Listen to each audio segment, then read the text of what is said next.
All right, everybody, welcome to the Otherppl Show. My name is Brad Listi, and I'm in Los Angeles. It's great to be with you. Thanks for tuning in. Don't forget to hit the subscribe button wherever you listen. You can also subscribe on YouTube, and you can follow me on social media. I'm on Bluesky and Instagram.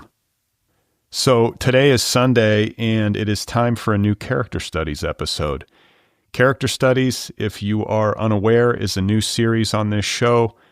We've done, today will be a dozen Character Studies episodes. So it's relatively new, but Character Studies episodes feature conversations with civilians, so non-writers, non-media figures. These are just people from all walks of life, and we talk about existence. Character Studies guests appear anonymously by first name or by pseudonym, and today I will be in conversation with a 40-year-old gentleman named Sam, who is a filmmaker and a visual strategist for NASA. I had a great conversation with Sam. That is coming up. Today's episode is brought to you by Harper Books, publisher of So Far Gone, the hotly anticipated new novel by Jess Walter. So Far Gone is the official June pick of the book club. And if you're not a book club member, the Otherppl Book Club is my book club. You can sign up for it over at otherppl.com. It's the best. For only $9.99 a month, you get a new book delivered to your door. Every 30 days, I interview book club authors on this show. So I will be speaking with Jess Walter in the not-too-distant future. You will hear that conversation. So Far Gone is got to be one of the biggest books of the summer, right? In terms of literary fiction. It's about a guy named Reese Kinnick who has gone off the grid. He's got family trouble. He's got relationship trouble. His daughter and his grandchildren seem to be in danger. And he goes on a road trip to try to right some wrongs. He is joined by, his caustic ex-girlfriend, a bipolar retired detective, and his only friend who happens to be furious with him. I don't know if they all go on the road trip together. I haven't read the book yet. It's in my pile. But they help him as he heads off on a wild journey through cultural lunacy and the rubble of a life that he thought he'd left behind. So Far Gone is a rollicking, razor-sharp, and moving road trip through a fractured nation from a writer who has been called, quote, a genius of the modern American moment. Once again, that's So Far Gone, the new novel by Jess Walter, available from Harper Books. So I have a weekly newsletter. I would love it if you would subscribe over at bradlisti.substack.com. It's a great way to keep up with this show. I will let you know about new episodes each week. And I also share a list of links to things that I've been reading and finding interesting. So if you want to sign up, just go to bradlisti.substack.com. I also want to give a quick plug to my new company, which is launching soon. It's called Deep Dive, and it specializes in the creation of long-form educational audio. The debut course from Deep Dive is called How to Write a Novel. I am the host of the course, and it will feature more than 50 hours of instruction from dozens of today's leading writers, including Emily St. John Mandel, Steve Almond, Purchista Hakpour, Madeline Lucas, Hannah Pittard, Lynn Steger-Strong, Vivi Ganeshananthan, Tiffany Clark Harrison, Matthew Salasis, Matt Bell, Antoine Wilson. Who else? There's a lot. It is a monumental writing course, and I'm very excited about it. It will be available soon. I'm in the closing stages of getting this thing ready. So we're in the home stretch. I will keep you posted here on the podcast as this comes to fruition. And if you want to join the waiting list, just go over to www.deepdive.audio, sign up there, and we'll keep you posted. All right, so my guest today is Sam, a 40-year-old from Los Angeles, who is a filmmaker and a visual strategist for NASA. Once again, character studies episodes feature conversations with civilians who talk with me candidly about their lives. I am very pleased to welcome Sam onto this program. He's originally from Southern Maine, and now he lives in Southern California, and we had a good talk.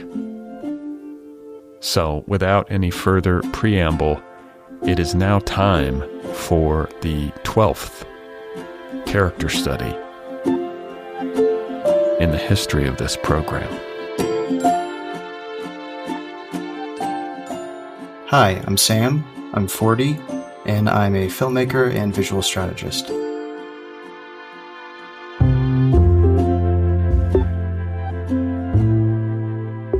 I am from Maine, Southern Maine. I don't know why I have to be specific about that, but no one knows Maine. But I grew up in a long dirt road in the middle of the woods, and do you want me to go into like college and stuff, or? Well, no, I mean, let's just do childhood. I mean, a long dirt road in the middle of the woods. You gotta elaborate here. Were your parents hippies, or what was happening? No, just rural area part of Maine, a small town called Saco. If any listeners or yourself know Maine, it's about half hour south of Portland, Maine, and just a pretty straightforward childhood. I don't know, I'm trying to think. No, my parents were not hippies. My father was a lawyer, a bankruptcy attorney, and my mom worked for Key Bank as a financial trust consultant. And pretty easygoing childhood. Did you have any siblings? Yeah, I have an older brother. He is currently actually a vice principal he still lives in Southern Maine. So just an older brother, mm-hmm. Your parents who seem like they had their shit together, relatively speaking. Yeah. Absolutely. Yeah. Lawyer dad and what? Something in banking that I don't even understand. So clearly your mom knows a lot of stuff I don't know. Yeah. My mom worked with, you could say she helped people that had a lot of money and need to figure out what to do with it. And my dad helped people who were lacking in money and didn't know what to do. So kind of polar opposites. Interesting. Yeah, they had all the bases covered. They did, yeah. And so you're at the end of a long dirt road. So does this mean you're how close was the nearest neighbor? Well, not that far. There was a couple of neighbors on that road, but it was like a half-mile long dirt road. And it was a great childhood. We lived just kind of up this hillside from the Saco River.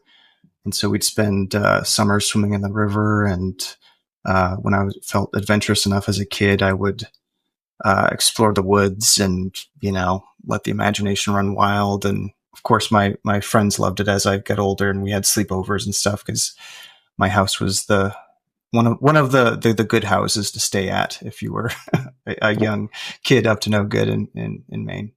Why? Because your parents were lenient? And just it was kind of, it was a unique place to visit and hang out and feel like you had some privacy and you could explore and run away in your own heads and things like that.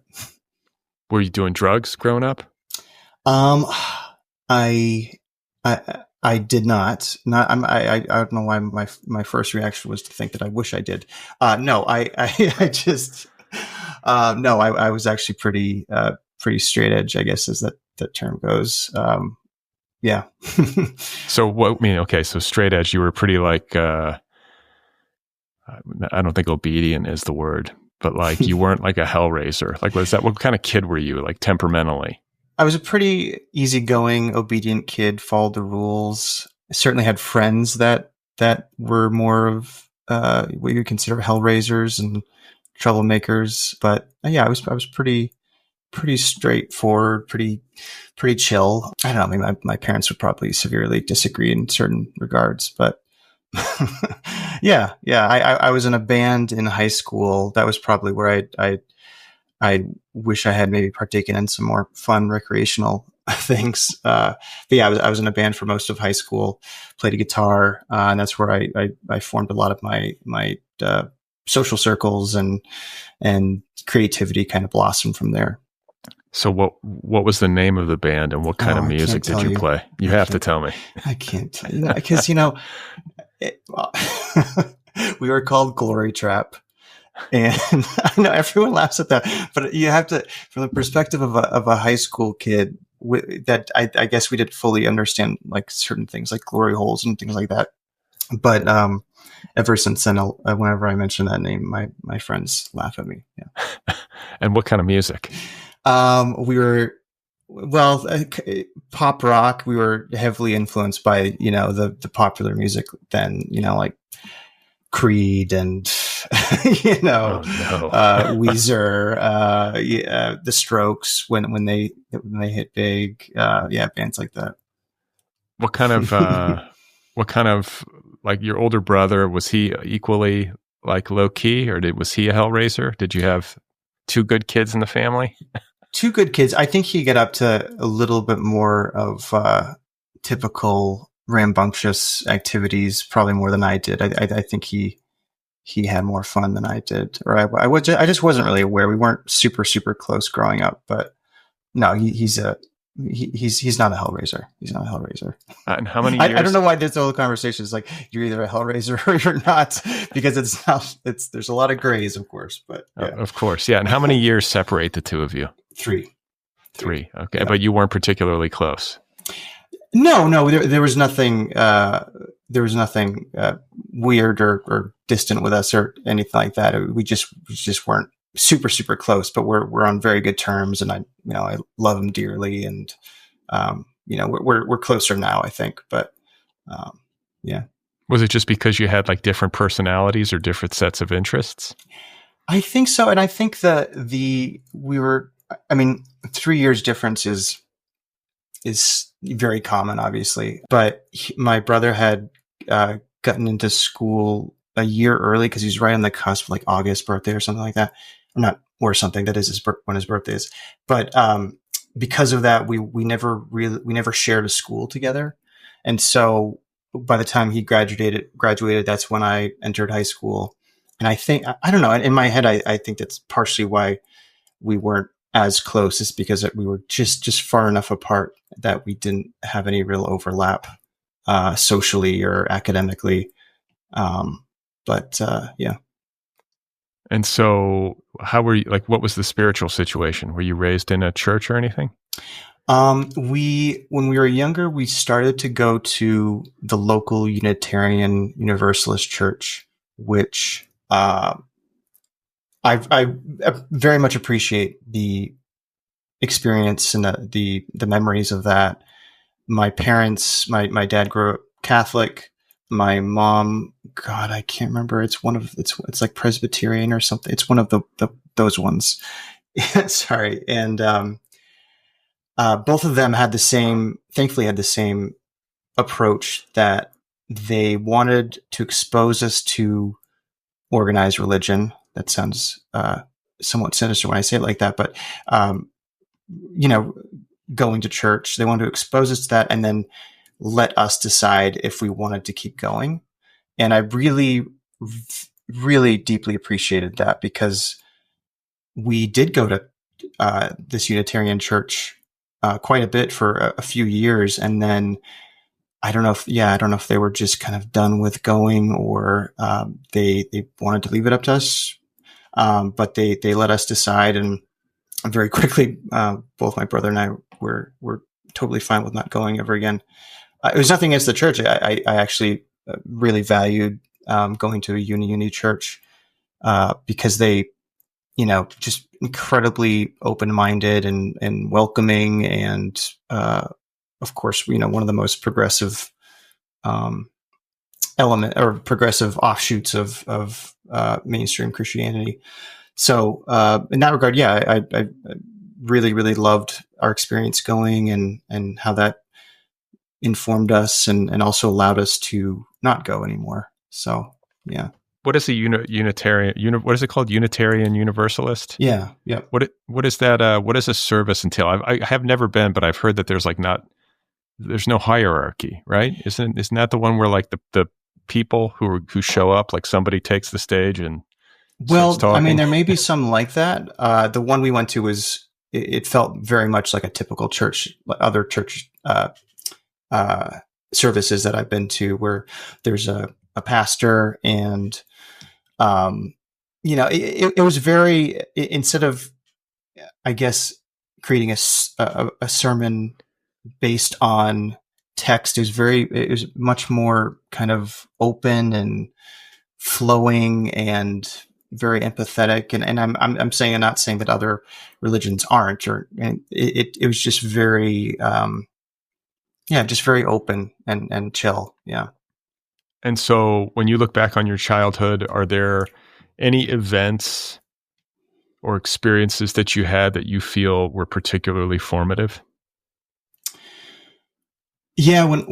I guess when I first started getting into filmmaking, when I was in high school, and two things is joining this band that my friends were already in, and they were looking for another guitar player. Joining that band was probably the first most formative thing. And I love music. I love playing music. I love writing music. Although ever since I've had my son, I just haven't really been playing music. I'm sure you have kids, right?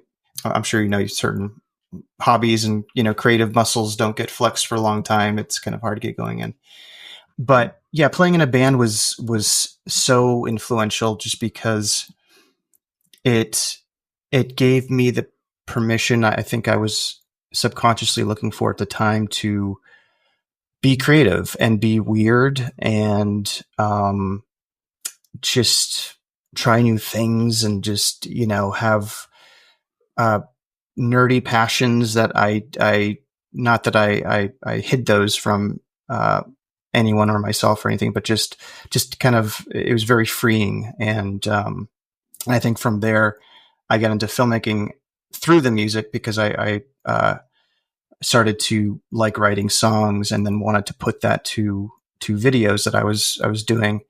And then from there, playing with video making, filmmaking with my friends. First it started off as, it's a very kind of cliche story, but you start making videos to make your friends laugh, and then you realize that you really love the craft, and you can, you see things through your mind's eye, and you create a vision, and you start to develop a language in that craft. And from there, I just started making more and more movies when I was around that age. And one of my teachers, I guess probably to jump off that, another formative moment was one of my video production teachers submitted one of my films that I'd created to the main film festival, and it did really well in the student competition or something. And that was an incredibly influential moment, because it just was obviously incredibly validating, but it made me realize, like, oh wow, there's a whole world of movie making and creativity out there that actually thinks I'm not that bad, and maybe there's a path here. And that's really where it began. So where did you go to high school? You're living down this long dirt road in a small town in Maine. Was it like the local school, or did you go somewhere else? We were very lucky to go to the local high school, but it was a semi-private high school that, for whatever reason, had good funding, and we had a TV studio, a really rich arts education focus in that school, which was huge. Yeah. So incredibly lucky to go to a great school growing up. And were your parents on board with you being creative, or did they want you to like follow in their footsteps and like do like finance and the law? Both of them are wonderful people. I love them very much, but neither of them come from that kind of creative background. My dad, he has a music background, he plays piano, and he used to play more of guitar, but more of reading sheet music and not so much creating a lot of original stuff, but more just like performing and playing for the sake of it. And then my mom doesn't have that much of a creative background, but both of them were incredibly supportive. And I don't know if it was novel for them or what. I guess I'll learn as my son, who's 6 now, grows up and continues to develop his passions and creativity or lack thereof. I'll learn to support whatever that is, it might be foreign to me. It might be unknown to me, but I think for them, they were just very, very supportive. And, I never, even though the filmmaking craft or profession there's a huge spectrum of careers that you can create from that, as I have, but I don't think that I never got that conversation. I think that other creative folks might get from family members of warning you, like, are you sure you want to do this? Is this, is there, maybe you should create a backup plan? No, I never get that talk, but they're just very supportive. Yeah. So what happened to Glory Trap? Did it break up? I can't believe it. My Glory story. It's just so funny because it's like probably the one little thing that I try not to tell people the name of the band. We what happened is we eventually went our separate ways after college, and I'm still very good friends with them. Still talk to all of them quite a bit, and we hang out whenever I visit Maine. So yeah. Any like whispers of a reunion tour or anything? No. I'm not sure if I should tell you this, but we did play a little reunion show for my friend's wedding. It was an impromptu show. I didn't know that we were supposed to play, and this is had to have been 15 or 20 years since the last time we played together some of these old songs, and I was so worried going into that we were going to be called to play, and so I was like asking friends, like, can you send me the songs again? I don't even remember like what the chords are. Like, can you just like what? And then we ended up playing, and it was like this. It was just this absolutely surreal moment. I felt like I was in a nightmare. That sounds so dramatic. It was like the dream that you have when you are asked to do a test that you haven't prepared for, and you're just like, oh God. And but it was actually really happening, on stage. And I just had to like kind of pretend. And then also just like, looking at their guitars and like, and trying to remember, oh yeah, that's right. Those are the chords. That's right. It was that was the closest we've had to reunion. And I can't believe I just mentioned it, but it was an incredibly embarrassing experience for me. Did it sound shitty? I think it sounded fine. I don't know. I have purposely not watched any of the videos that were taken of it. And you guys were playing originals, like Glory Trap originals? Yeah, we had a lot of songs. Yeah. Okay, well, so give me the name of like a couple of your songs. Oh man, 10-Minute Vacation. I don't know. I honestly, I've like deleted a lot of those, and I'm terrible with names, so I don't remember things very well. But yeah. I know what you're doing is you're asking them the songs because you're going to search for them later, and I'm begging you not to do that. So I apologize if any of my dear friends listen to this. I love the band. I love you guys. Nothing against any of this.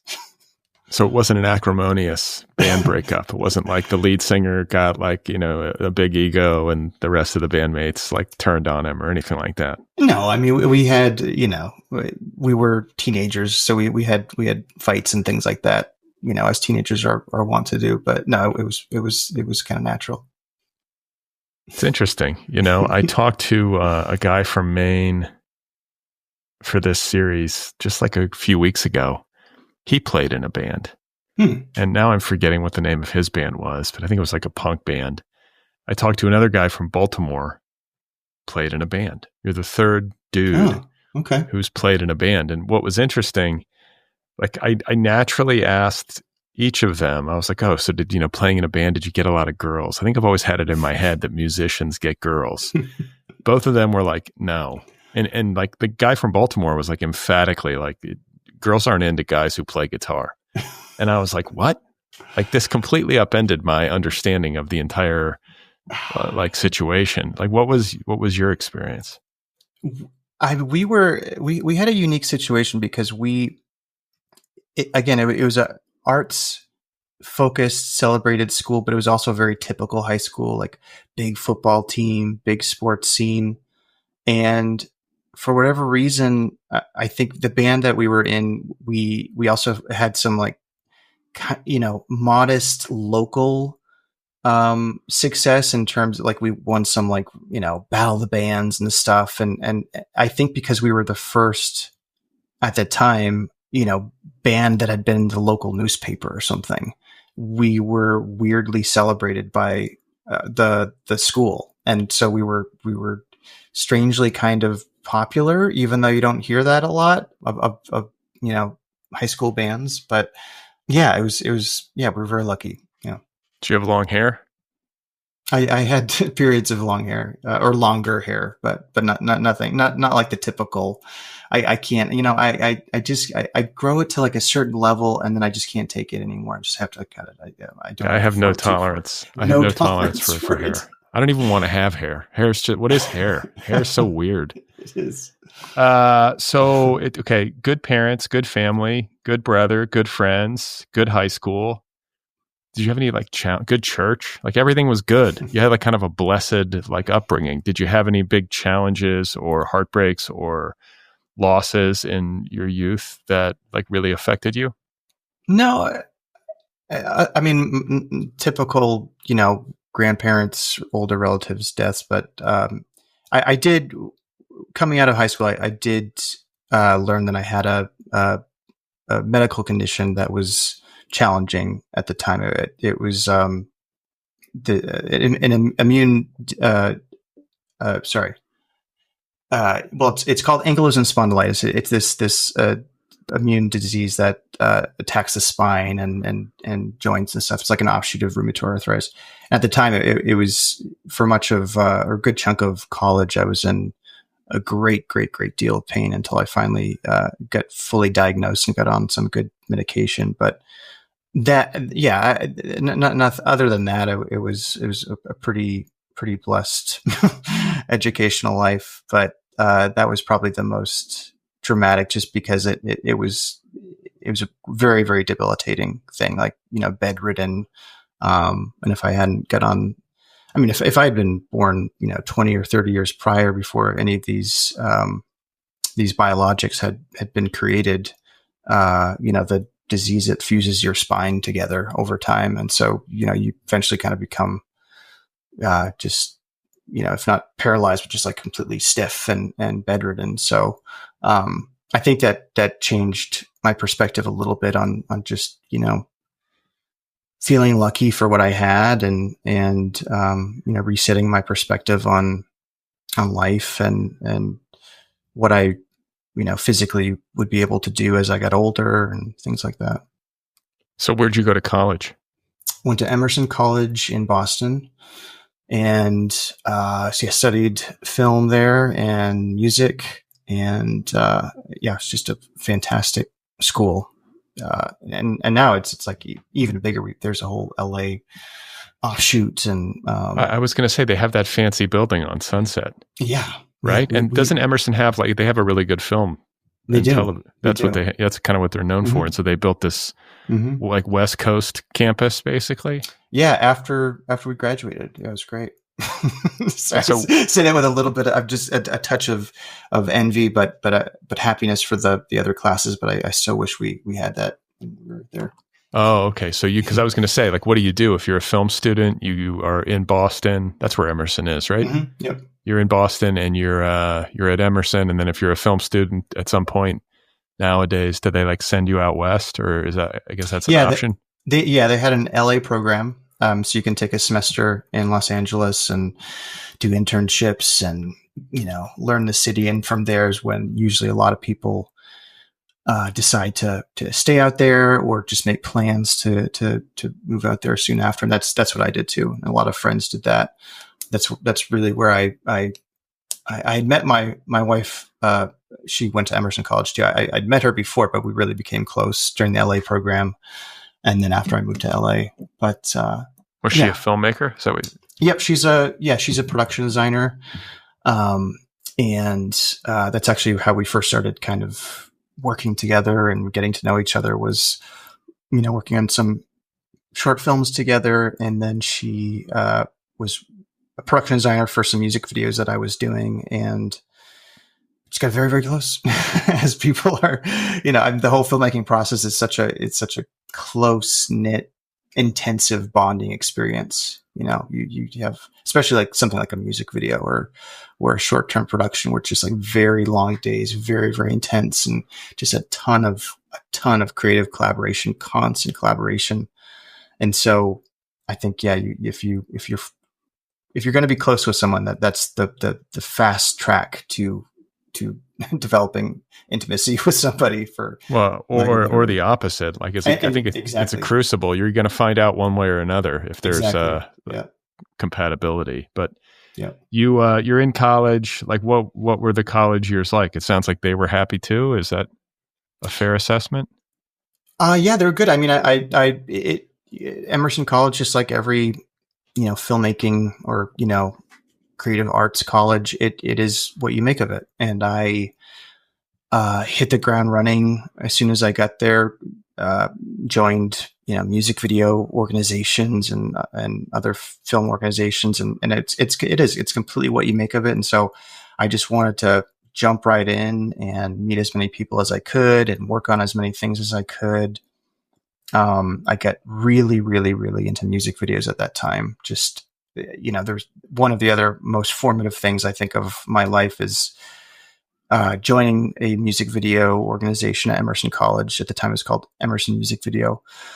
And from there, just, I'd always watched music videos growing up, through MTV, of course, but to really celebrate the creativity of music videos, especially at that time. If this was the, early 2000s and, leading up to, I graduated in 2007, but this is the era where, the music video directors like Michel Gondry and Spike Jonze, they were just, hugely celebrated. And music videos taught me to, it gave me the permission to be as creative as I really wanted to be. And not that anything was holding me back, but it was like this whole other layer of creativity that I didn't even know that I wanted to access in myself. And so, music videos were huge. And so, from there, just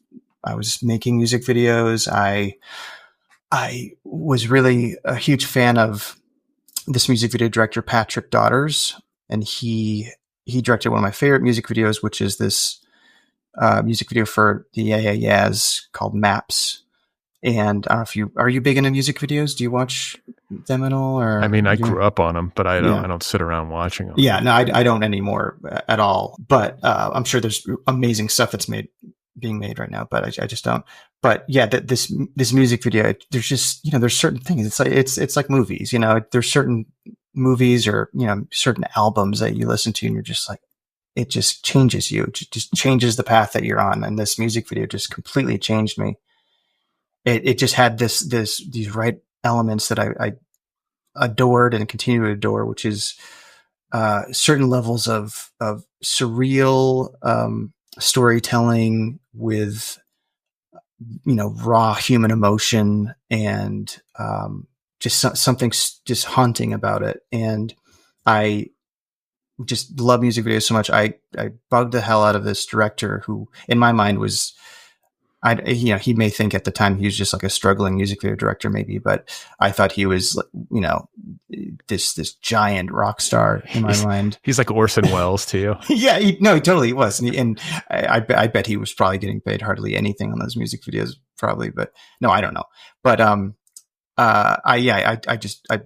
I found his email address, bugged the hell out of him. And I was just begging him to let me work on his music videos. And so I was, he eventually invited me out to New York to work on a Death Cab for Cutie video. And I was just a PA, I was just a production assistant. But I was in between going to classes, I was taking buses to New York to work on his music videos. And when I think about that right now, it sounds utterly exhausting to do that. And it was, but it was huge for me. It was, I was, again, you make what you create your path during those years. And for me, being on those sets was the coolest thing ever. It was just, it was like, this is what I want to do. And then I did some music videos, but then my path changed after that. But yeah. Hey, do you guys know that I'm the guitarist for the band Glory Trap? No, I can't. Again, it's the name. It's an unfortunate name. It's just your reaction to it is every person's reaction to it. And so that's why I just can't talk about it anymore. I think it's very rare for somebody to be in a high school band and have the band have a good name. It's like just almost impossible. Yes, I agree. So, okay. So you get through college. Sounds like you were like a productive, organized, like forward-thinking college student. Yeah. I was making things all the time. I was making short films, music videos. I just got a thrill out of. I mean, the filmmaking experience is so intoxicating. As I just mentioned, it's one of the quickest ways you can create a lifelong friend or a lifelong enemy. That sounds dramatic, but the filmmaking process just absolutely intoxicating. Loved it to death, and I worked really. I did work hard. Yeah. Okay, and so you were a PA on like these video shoots for like Death Cab for Cutie. Did you go on to direct music videos for any bands that we might know? Probably not. Well, no. I mean, maybe this Frightened Rabbit was probably the biggest band that I did a video for, and I don't even know if they knew that I made the music video for them. They were so high they had no idea that they were even being filmed. No. It was this rotoscoped animation style. It was essentially a short film that I made to one of their songs, and it was a properly commissioned video technically, but I remember going to one of their shows, but I never worked with the band directly, and I went to one of their shows with she was my girlfriend at the time, but my future wife, and she had helped me a lot with the video too, of course.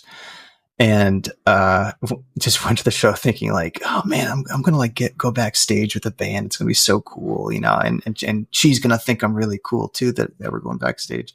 And then I introduced myself to the band, and they're like, oh, okay, cool, yeah.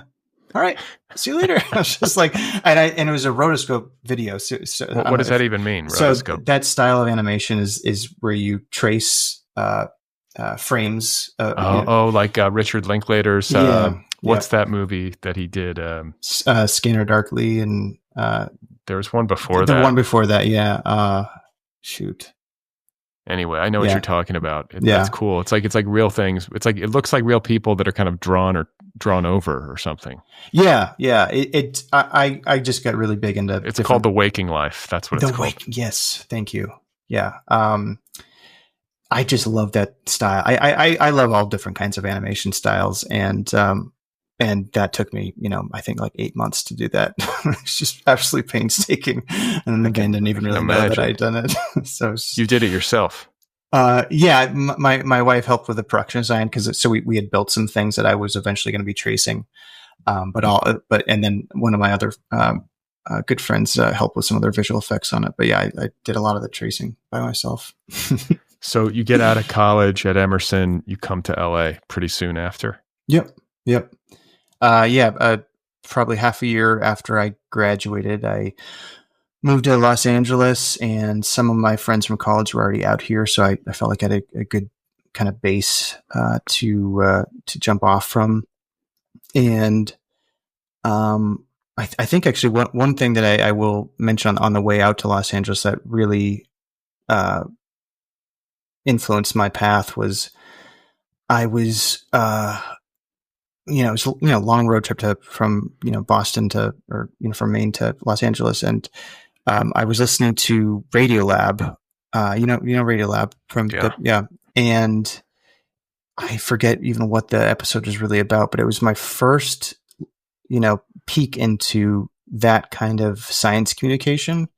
And I literally pulled the car over and just listened to the rest of the episode, because I think that style of, like, you were so excited you couldn't drive and listen at the same time. Yeah, I was so floored, because I love science fiction. I love, rich premises for storytelling, and I think that's why I love science fiction so much.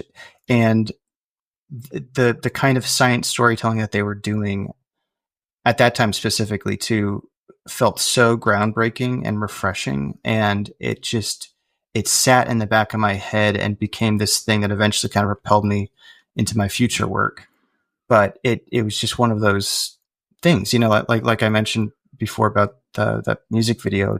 There's just certain things that just absolutely change your path, and whether it's like that artist has unlocked something in you or given you permission to do that yourself, or whatever it is, it just completely changed me. And then, I got to Los Angeles, and then from there, just, did the kind of typical filmmaking ladder climbing process of being a production assistant for various jobs and shoots, and, just kind of climbing along for a while there. Yeah. And then what does it lead to? Like, what's the first big break that you get? So, I did more music videos, some commercials. I got into comedy stuff quite a bit through some friends. We at Emerson College, there's also a pretty big comedy scene. I'm not sure if there still is. I'm sure there is, but there was at the time, and so we had a lot of friends that were writers and performers, and I had some of those friends were really in love with, I guess, some music videos that I had done recently that were of the existential type, which I like to do a lot. If you ever see a music video that it has a main character who's just like looks sad and is trying to figure out his life and find some weird creative means to do it, look it up. It might have been me, because I did a lot of that. No.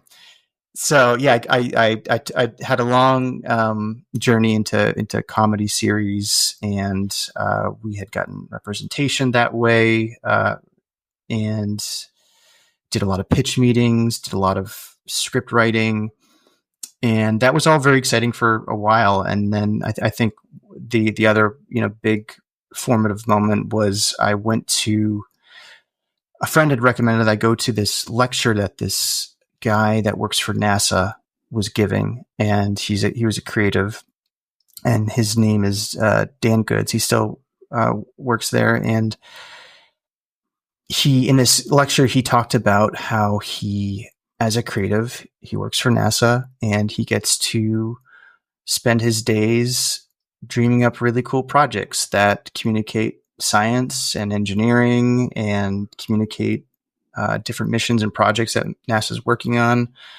And my mind was just it completely exploded when I saw his lecture. And I bugged the hell out of him for a while to just, is there some way, I'm a filmmaker, I don't know how I could help you, but is there some way I could like get into that world? I had been on the kind of the classic Hollywood path for a while, again, of like lots of, studio pitch meetings and writing and, kind of just playing that game. I get, it's not a game, but just, doing that thing of climbing and climbing. And then seeing his lecture just revealed to me that there was this whole other path that I could explore that also still was in the world that I had created for myself. I could, as a creative, as a storyteller, even maybe in the filmmaking craft. And so I bugged him enough, and he let me film a project that he was working on, just like behind the scenes documentary stuff. And so I did, and then I made some videos out of it, and made more and more videos with him of kind of telling the story of how he and his team work at NASA and do their work. And then from there, I think I showed enough of my filmmaking chops off to some folks at NASA and got more and more projects, and eventually got a full-time position, and yeah, just absolutely love it to death. But it's sort of a parallel path to, you know, the kind of more typical Hollywood one that I was taking. But I just really, really, really love what I do. So do you have like a science bent? Like, do you have that part of you? Yeah, I do. I mean, I love, I think I like science storytelling more than I could say that I'm a big lover of science. You know, I think there's there's a level, a different level of intelligence, and um, I'm not sure what I want to say, like depth, but just like an extra layer of intelligence, I guess, for lack of a better word, of that kind of understanding about science and engineering. So I'm not there, but my way to access it is through science storytelling. Well, that's good though, because you're kind of like the perfect surrogate then for the people at home who are not like, you know, astrophysicists, but who are interested in this stuff. Yeah. And yeah. you help NASA kind of communicate to like the layperson. Absolutely. Yep. And that's such a niche. Like I wouldn't even know that job existed. Exactly. I didn't know it existed until I saw this guy's talk. Well, I shouldn't call him this guy, Dan. He's a good friend now. But yeah, I didn't even know that people like that, like creatives, were needed in that world. And we 100% are. How long have you been with NASA?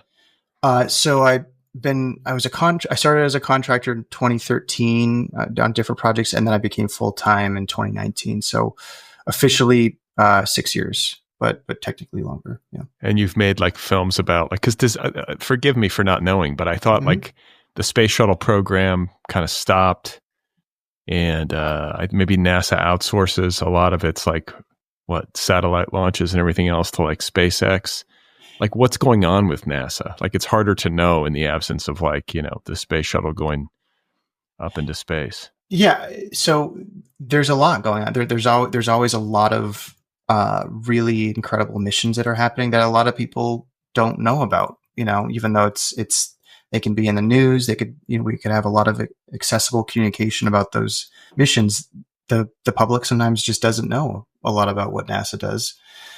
But I was a filmmaker. I started off as a documentary filmmaker for Mars missions, and so the NASA center that I work at does a lot of robotic exploration, and I started off as, you know, as I mentioned, documentary filmmaker, covering sort of the building and testing of a robotic exploration mission, going into launch and landing, and then its story on Mars.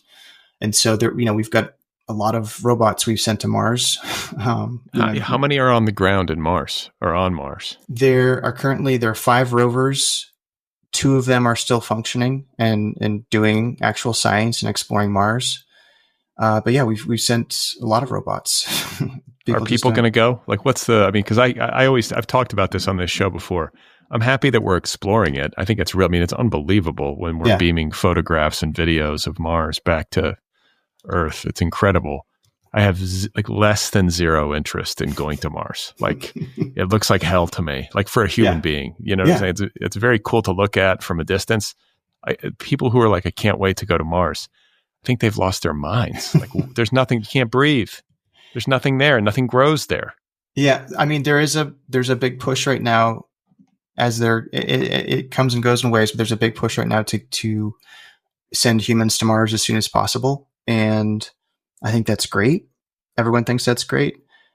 I think what people need to remember, though, is that Mars isn't as easy as people think it is. It's been in our culture, mainstream culture, especially with movies and TV shows about humans are on Mars. We're exploring Mars, right? Like it feels so inevitable right now that that's the next chapter of human exploration in space. And it is, absolutely. It's the next big frontier. But it's a whole different thing from sending humans to the moon. The moon is right there. Mars is millions of miles away, months away. Yeah. You can only launch spacecraft to get to Mars efficiently in 2-year windows. So you can't just go to Mars whenever you want. You can, but it could take you up to I don't know, a year plus to get there. Because you have to kind of time out when you're leaving Earth. And when what's the shortest trip? Like if you time it right, how long does it take to get to Mars? Do we know? The shortest is 6 months. And it's between a 6 and 9 month window of getting to Mars right now with our current technology. And yes, we could probably develop technology that would get us there quicker. Absolutely, we will. But we don't have that technology yet that can safely bring people there. So what happens if they come to you and they're like, Sam, we're going to Mars and we really want to capture this on film for the the global the earthly population? Would you get on a ship and go to Mars? I don't think it's going to be. No, I shouldn't say. I don't know if I should say that. I don't think it's going to be in my lifetime. But yes, I mean, I 100% would do anything like that. If this is just a raw hypothetical, but what we can do though, if we're not sending a cameraman to Mars, is we can even before we send humans, we can do a better job of telling the story of what's happening on Mars, of how we're exploring it right now. And so the rovers that we have right now, they have a bunch of cameras on them. The most recent rover, the Perseverance rover, even has microphones. It's taking images every day, amazing images of Mars as it explores. It's collecting rocks. It's doing science. And some of the science it's enabling will help humans. It's not just collecting rocks because it wants to, just for fun. It's like this science will benefit, our understanding of how to safely have humans on Mars. But so there's already a plethora of imagery and, cameras on the surface of Mars. But I do think, the next big missions that we send there, whether or not humans go or not, is the importance of making sure that our story is captured. And so this is just a little side example, but when we landed the last rover, this was in 2021, how we get to the ground is they do this thing called a sky crane. And so the spacecraft, heads towards Mars, it enters the atmosphere, parachute pops out, the heat shield flies off, and then this rover, this really, really big, heavy rover sitting inside this back shell, it has to get to the surface safely. And so they lower it with these cables it's called a sky crane because it literally kind of lowers it like a crane. And this thing is on rockets. It's lowering it. And so that moment of this crazy event of this, rocket propulsed vehicle lowering another vehicle into the surface of a alien planet is so effing cool. And on this last mission, they purposely installed cameras on the rover and on the vehicle, the descent vehicle, that were going to capture this moment that we'd never seen before. We had sent another rover to Mars using that same mechanism, but all we had to show for in terms of, showcasing to the public how this works was animation.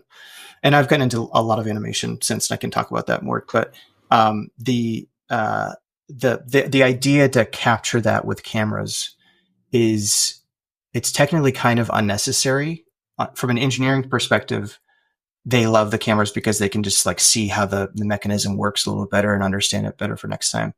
But it's slightly also a public engagement effort, right? To capture really cool visuals of this cool moment happening.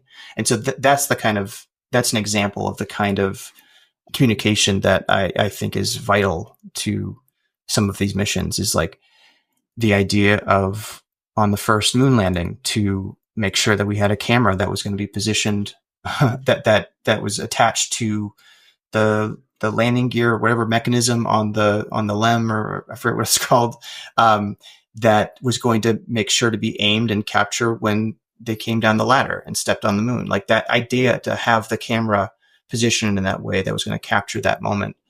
And even some recent moon landings where they've made a really good effort to position cameras on the spacecraft, so as it's like flying and getting closer to the moon, we're like capturing that. There's like lens flare from the sun, and you can like see the surface getting close. Like stuff like that. It's like those things aren't super necessary, but to capture the public imagination and have the public be on the journey with you, it's so crucial.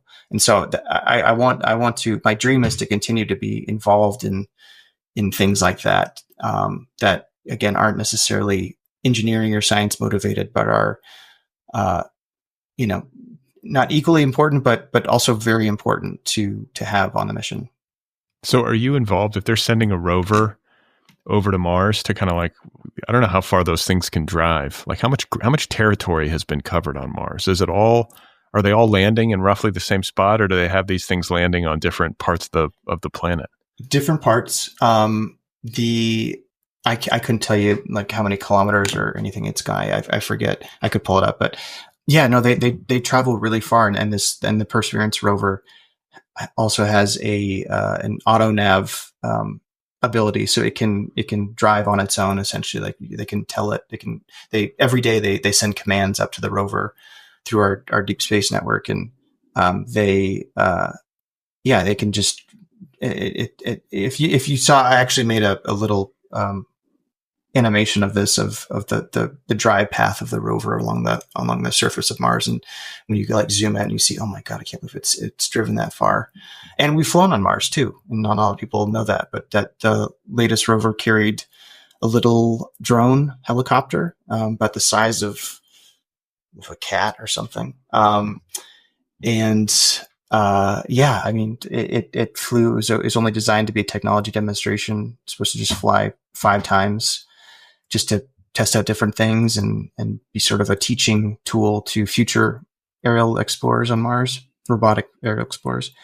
But it ended up flying 72 flights, went way farther, way longer than it should have. And it was just an incredible mission. And I worked a lot with that, and I continue to work with the teams that are developing technologies and missions to, do more aerial exploration on Mars, because that's really, I wouldn't say that's the future, but that's a part of the future of Mars is we are going to need aerial explorers to help us scout, to find resources, to find good landing sites for more rockets to come down and land safely. So yeah, my position has changed over time as I've been at NASA more and more. As I mentioned, I started off as a documentary filmmaker because that's sort of my way to enter the world with with the skills that I had at the time. But since then I've moved into more visual strategy, projects where I lead up different animation efforts to help, create concept artwork for missions in development, and different video products for the public.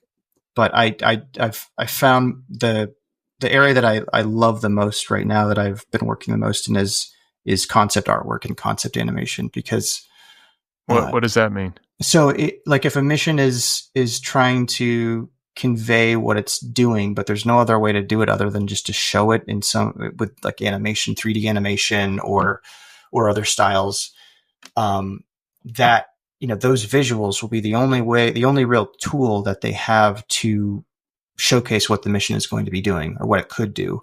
And so there's a lot of different aspects of balancing the accuracy of what the science and engineering will be of that mission, the accuracy of what it might look like, what its operations might be, but then also there's a whole level of just filmmaking and storytelling, of trying to make this look cool and exciting, and what shots do we use to convey this in a way that we need right now.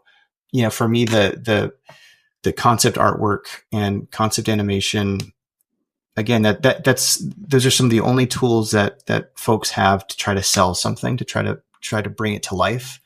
And so it's sort of like, classic filmmaking. Like you have a script and you're like, well, but how do I show how cool this story is? If I just like, if I only have like 30 seconds to on an elevator with somebody, like, how do I really show them like what this could look like, how epic this could be, how haunting this could be. And so you just have some visuals, right? And so you just have a quick moment of just like sharing some captivating visuals. And, I think really good concept artwork and concept animation can make or break a mission at a certain stage of like it in development. And, when I first started off at NASA, I was making a documentary about this mission in development. It was being designed at that time to go to Titan, which is a moon of Saturn. And as they were going along, I was interviewing a lot of different engineers and scientists on the mission. And this one engineer that I interviewed, in his office, he had this, all on every wall around us, he had posters and models of missions that never happened, like things that he worked on that never came to life for, a whole panoply of reasons, funding issues. Maybe it just, the technology wasn't there at the moment, or just for whatever reason, it didn't get selected to move forward with being rendered into reality. And so he just had this, it was like this museum of what could have been. And I was so haunted by that at the time that I was interviewing him, that it just like stuck with me of like, there's so many missions that never came to life because of just luck and timing and all these different things. But this artwork and these little models, or these little these animations, this was that version of the mission coming to life. That was them rendering it into a form of reality at the time. And I don't know, I think that's really powerful. I just love this stuff to death. I love like finding a way to through the only means that I know how, which is just through visuals and through storytelling, try to render something into reality. And I'm not smart enough to be an engineer or a scientist. So all I can do is try to be a storyteller and apply what I know to try to bring it into reality. And so that's what I try to do. What are your thoughts on extraterrestrials and like life on Mars? Like, you must hear stuff like what's going on. Have you been to Area 52? Tell me what's the verdict? I mean, we have found, and I'm not like breaking any news here or revealing anything. The rovers and the other missions, we found evidence of past life. Or I think we found evidence of past life.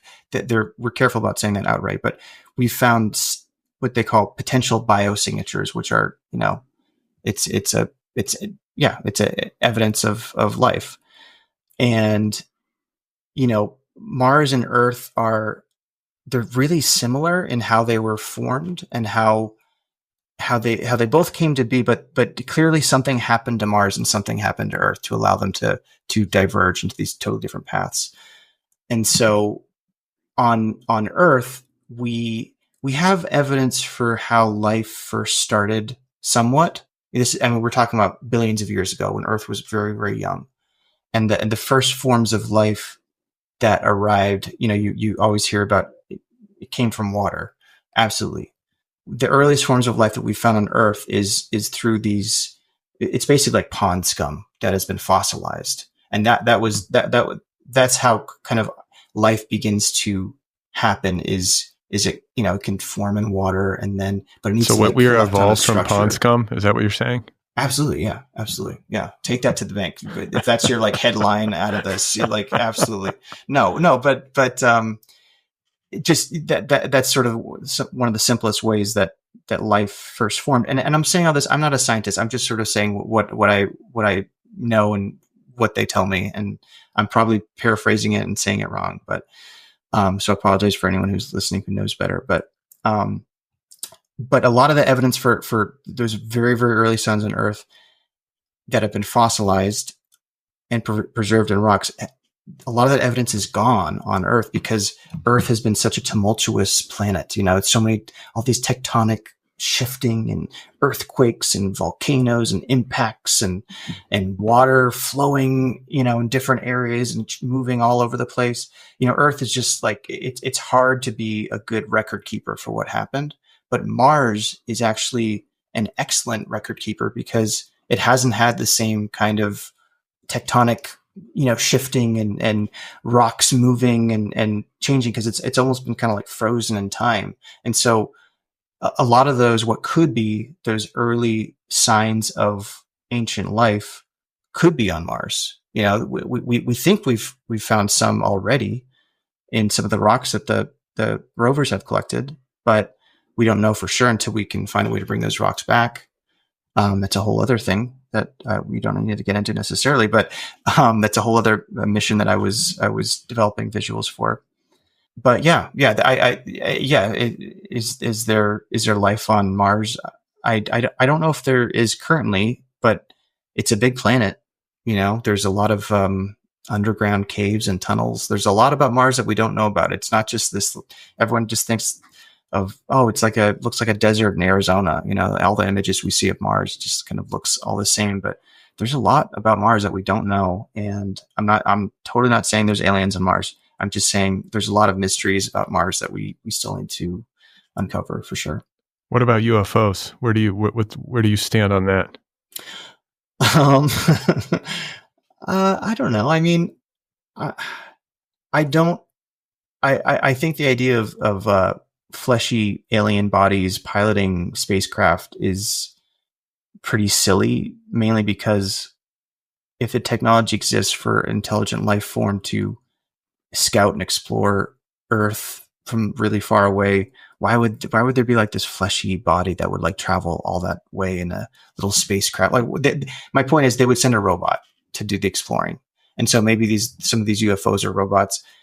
I think, let's be honest, they're probably just technologies that we've been developing here on Earth, through different means, in secret. What, like military stuff? Yeah. Just like, I mean, very likely. And I think part of it is like the public's imagination getting away from it and things kind of certain ideas becoming popular that enter the zeitgeist and kind of take hold in people's imagination.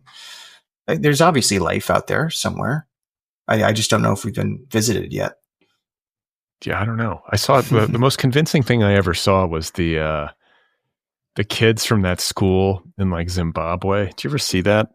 I forget what documentary it was in, but this guy, I want to say he was like a Harvard social scientist of some kind, but he goes there and he interviews these kids, and these kids had been on the playground at school, if I'm remembering this correctly, when like a spaceship lands in a field near the school. And then they're all interviewed on camera individually or in maybe small, like 2s and 3s or whatever. But they're basically corroborating the experience in like really wild detail. And I was just like, they're so guileless. You know what I'm saying? It's like these kids, like maybe they all are experiencing some sort of collective delusion.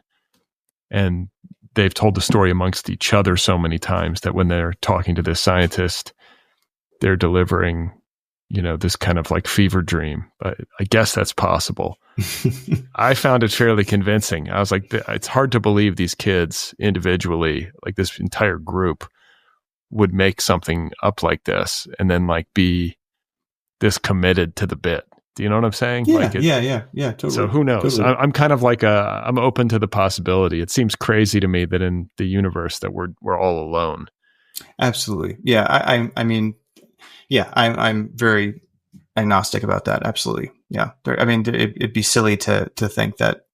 I think it'd be silly to think that we're alone, but I think it's just it just depends on the technology that develops and that intelligent life wherever it is. You think about the Drake equation is my favorite thing. I don't know if you know what that is, but it's basically the likelihood that intelligent life would develop somewhere else in the universe and be able to communicate with us at the right time that we would also develop and be able to communicate with it.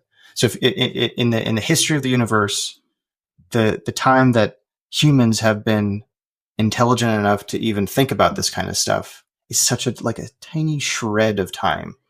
And to think that tiny hair of time would coincide with another intelligent life's little shred of time before they destroy themselves, just like how we might destroy ourselves. Things become increasingly rare when you think about how all the different factors that go into intelligent life kind of sharing the same time scale as another intelligent life. So you have a son, mm-hmm. and you got married. How long ago did you get married? Got married 9 years ago, and and my son is 6 years old. Wow. Mm-hmm. How did that change you? Oh, well, I've always been very one of the main themes that I'm always really attracted to, aside from science fiction, is time and memory. And I've always, I feel like I kind of see time as a color, not literally, but just like, I feel like I can feel it. Like, when you just time passing, it's the days going on, or, the years, you can visualize it, you can feel it. And so I've always been just very connected to themes related to that, which sounds very broad, but the point is, I always knew that having a kid would drastically change that theme or my connection to that. And it's made it so much worse. Yeah. It's just, just as you get older too, your connection to an awareness of mortality and, time passing. But as I said, my son is 6 and he's just at that cusp where he's still very cute and very adorable, but he's becoming a little man. And it's so, I have all these different feelings all the time when I see him talk and get excited about things and just make things and do things. And where I'm, one part I'm in awe and just thrilled to see how he's changing and becoming smarter and more creative and just amazing. But then on the other side, or another part of that, is just this angry sense of like shaking my fist at time passing. I just feel like a real old man, just like angry at time passing so much, because I know that this is just all, it's just, everything's changing, and it's so incredibly sad, so as I think parents are burdened with that idea that it's so amazing being a parent and having kids, but it is just, everything is so heightened. All the feelings that you naturally have as a person getting older are just so incredibly heightened as a parent, of just like the joy of moving through life and moving through time with your partner, with your friends, with your loved ones. And then just when having a kid, just the awful sense of just sadness about it all too, that you just can't hold on to anything, they just grow up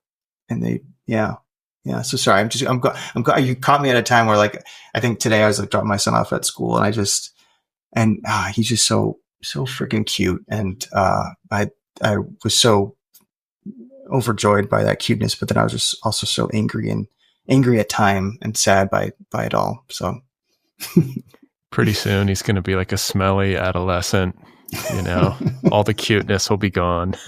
I know that's coming. I know. But how old are you? You have kids? Like 15 and almost 10. Okay. Yeah. So you hear me talking about this and you're probably just rolling your eyes like, I've been through this. I'm going through it. I'm not done. It's well, there's that age. Yeah. There's no term in this. Like, it's just, I get it. I totally get it. And yet if if things weren't impermanent, then your kids could never grow up and experience life. So yeah, it's just, it's baked into the cake. What are you going to sure do? Is. Yeah, I know. So creatively and as you look forward in your life, are there things that you want to realize? Like, do you have some vision of what you'd like to accomplish? You seem happy at NASA. You seem like you found your lane, in this kind of niche-y, like filmmaking / like astrophysics / space exploration. Like that's your thing. I love my work right now. I love the path that I've created. I love, again, as I mentioned, I just love trying to render some of these ideas into reality. A lot of these missions are just concepts. They're technically speaking, they're just ideas. And to play even a small role in trying to bring those to life is beyond satisfying. And I think, as a creative, distilling what is the essence of what a scientist or an engineer is trying to communicate, what story they're trying to tell, to distill the essence of what they're doing is one of those satisfying, meaningful things that I've ever done in my life. And I just love that to death. I do still have an itch of other forms of storytelling. I've got, other story ideas and scripts that I'm still working on that I would love to bring into the world. But, for now I'm very happy. Yeah. All right, Sam. Well, it's great to meet you and to hear about your life and your work. And I wish you well. And I hope you will keep me on speed dial if there is any evidence of extraterrestrials or if you come across any like archival footage of crashed spaceships that have, somehow landed on Earth and have been hidden by the government for decades. So please notify me. Brad, you're never going to believe what I found. That's Sam? right. Sam, it's late, so late at night. Brad, I found it finally. We'll break the news here on the show. So I appreciate the time and I wish you well. Thank you. You too. Okay, that was my conversation with Sam, a 40-year-old filmmaker and visual strategist for NASA, originally from Southern Maine, now in Southern California. Great conversation with Sam. It's fascinating how people make a living and where they find their path in life professionally. Who knew that NASA hired filmmakers? But apparently it is so. My thanks again to Sam for the time, and thanks to you for listening. Once again, if you're out there and you or someone you know would be a great character studies guest, you can email me at letters@otherppl.com. Again, non-writers, people from all walks of life, the stranger and the more far-flung, the better. I want to, really get expansive with this series and talk to a lot of different kinds of people. So one more time, the email address is letters@otherppl.com. The continuation of this series is entirely predicated on my ability to book guests, and my ability to book guests is predicated on listeners helping me find guests. So email me if you know somebody good who would be willing to talk. Don't forget to subscribe to the Other People podcast wherever you listen. You can also subscribe on YouTube, and you can follow me on Bluesky and Instagram. Sign up for my newsletter over at bradlisti.substack.com. And if you listen regularly, if you tune in week after week, episode after episode, if you appreciate this show and the work that I do to make it week in and week out, month after month, year after year, I hope you will join the Other People Patreon community. Pitch in a few bucks to help me keep making this show over at patreon.com/otherpplpod. Once again, that's patreon.com/otherpplpod. If you would like to join my book club, get a new book delivered to your door every 30 days for only $9.99. You can do that at otherppl.com. Get yourself an Other People t-shirt while you're at it, just in time for summer. And if you want to sign up for the wait list for my new company and its debut course, How to Write a Novel, the company is called Deep Dive, and you can sign up for the wait list at www.deepdive.com. Audio.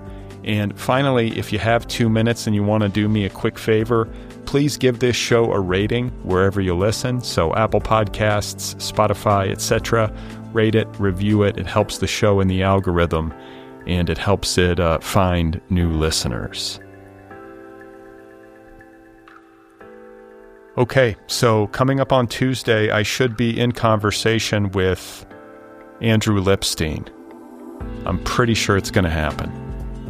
I'm like 90% sure, but it's not in the can yet, so I'm a little bit nervous to say it. But Andrew Lipstein should be the guest on Tuesday. His latest novel is called Something Rotten, and it's great. This will be Andrew's second time on the show. He's a very talented writer, and he's had like a string of successes over the past, 3 or 4 years. I want to say he's published, this is his third novel in the last 3 years. He's cranking them out, and they're all really good. So the new one is called Something Rotten, and I will be talking with Andrew Lipstein all about it on Tuesday. So